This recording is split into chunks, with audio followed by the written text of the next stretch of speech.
کامیابی پر آپ کا اداروں کے لیے کیا پیغام ہے؟ صحافی کے سوال پر گوہر علی خان کا کہنا تھا کہ ہماری کسی کے ساتھ کوئی لڑائی نہیں ہے، ہم پرامن طریقے سے ملک کو معاشی لحاظ سے آگے لے جانا چاہتے ہیں۔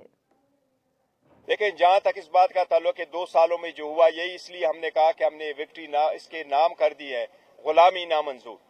لوگوں نے دیکھا پے در پے کنوکشنیں کروا کے سب دیکھے، لیکن عوام جانتی ہے، یہ سمجھتے تھے کہ عوام کو کسی چیز کی خبر نہیں ہے، عوام کو بے خبر رکھیں گے تو انشاءاللہ کوئی چینج ہو جائے گا، کوئی نہیں چینج کر سکتا۔ عوام نے بہترین فیصلہ کیا، ملک اور قوم کے مفاد میں فیصلہ کیا، اس لیے ہمارے پاس جو میجارٹی آ چکی ہے، ہم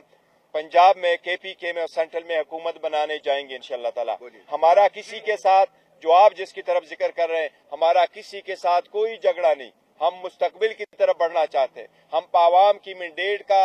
احترام خود کرتے ہوئے، ان کے تقاضوں کو پورا کرتے ہوئے جب ہم آگے بڑھیں گے اور حکومت بنائیں گے تو ہم ملک کے لیے بنائیں گے، آئین اور قانون کے مطابق آگے بڑھیں گے اور آئین اور قانون کے مطابق اپنی